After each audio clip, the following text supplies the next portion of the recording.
할렐루야. 153 저녁기도 오신 여러분들을 주님의 이름으로 환영하고 축복합니다. 새로운 한 주 시작하는 가운데 여러분들 승리하셨어요? 오늘도 날씨가 쌀쌀한 가운데도 여러분들 승리하시고 이 기도의 자리로 나온 줄로 믿습니다. 날마다 주님이 부어주시는 새 힘 가운데 하나님의 은혜 안에서 하루하루를 승리해 나가는 우리 귀한 분된 성도님들 다 되시기를 주님의 이름으로 간절히 축복하겠습니다. 먼저 하나님의 말씀 보도록 합니다. 사도행전 27장 22절에서 26절 말씀까지 보겠습니다. 사도행전 27장 22절에서 26절 말씀입니다. 우리 같이 한 목소리로 다 함께 봉독하도록 하겠습니다. 시작. 내가 너희를 권하노니 이제는 안심하라. 너희 중 아무도 생명에는 아무런 손상이 없겠고 오직 배뿐이리라. 내가 속한 바 곧 내가 섬기는 하나님의 사자가 어젯밤에 내 곁에 서서 말하되 바울아 두려워하지 말라. 내가 가이사 앞에 서야 하겠고 또 하나님께서 너와 함께 항해하는 자들을 다 내게 주셨다 하였으니 그러므로 여러분이여 안심하라. 나는 내게 말씀하신 그대로 되리라고 하나님을 믿노라. 그런즉 우리가 반드시 한 섬에 걸리리라 하더라. 아멘. 여러분, 기업을 하는 그런 오너들은요, 굉장히 뭐랄까요, 강한 책임감을 가지고 있어야 합니다. 왜냐하면 오너가 무너지면 기업은 흔들리게 되어 있고 그 기업이 흔들리면 이곳에서 일하는 직장인들의 가정이 무너진다라는 그런 책임감 때문인 것이죠. 그래서 기업인들은, 오너들은 자신들이 경험하는 일터를 강하게 만들어서 건강하게 만들기 위해서 최선을 다합니다. 가정 경제를 책임지는 가정도 마찬가지예요.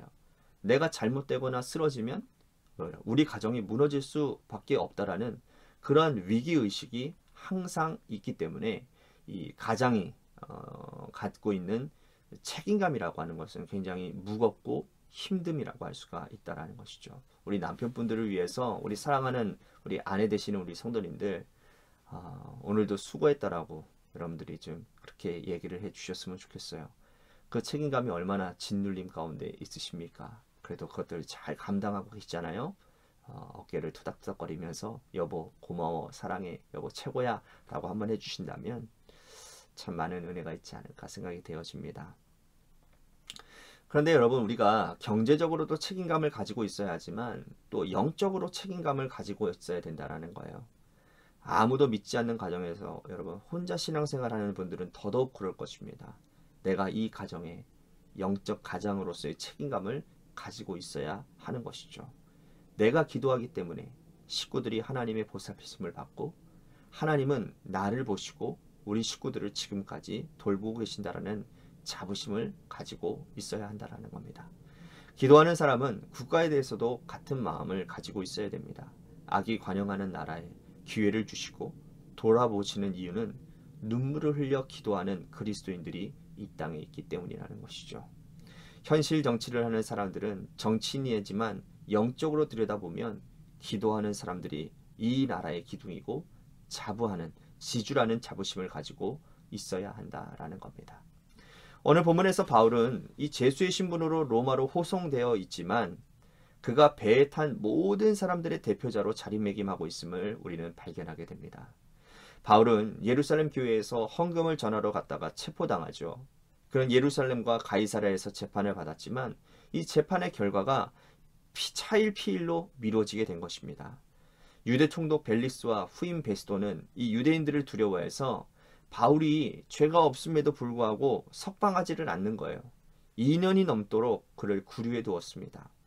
바울은 로마로 가서 재판을 받아야 했다고 길이 잡혀졌어요. 그리고 바울과 그를 호송하는 사람들, 그리고 여러 가지 이유로 배를 탄 사람들이 드디어 로마를 향해서 출발하는 날이 되었습니다.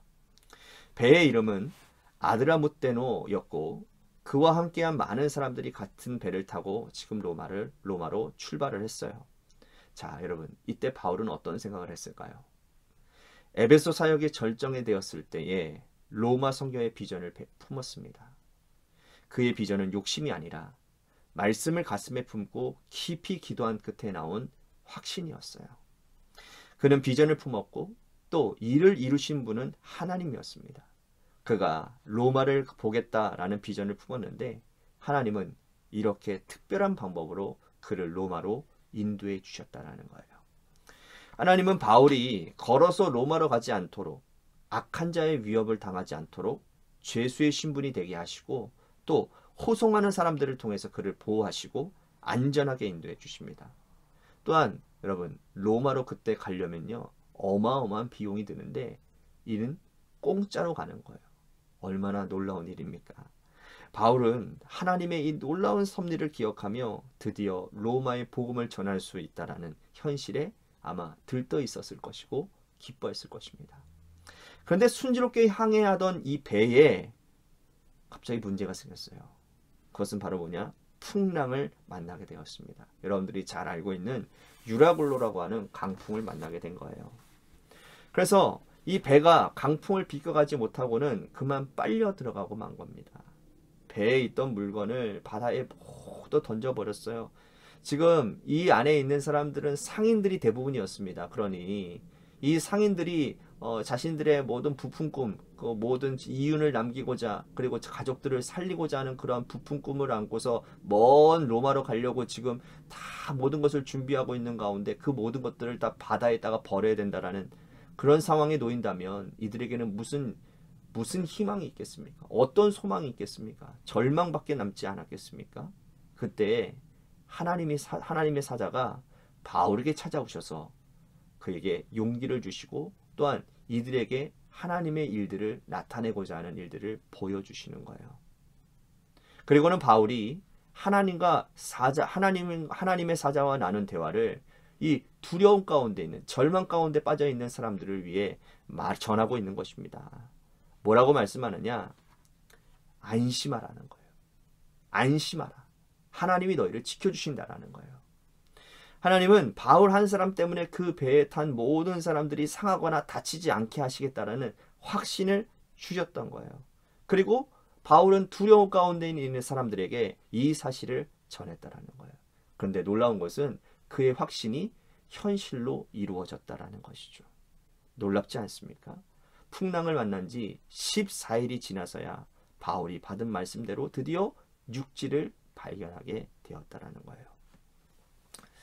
우리는 이 사건을 보면서 하나님은 당신의 사람들을 눈동자와 같이 지켜주신다는 사실을 우리는 다시 한번 깨닫게 됩니다. 하나님께서는 바울을 통해서 로마를 보게 하시고 복음을 전파하게 하시고 세계 중심인 로마를 통해서 복음이 세계로 뻗어나기를 원하셨어요.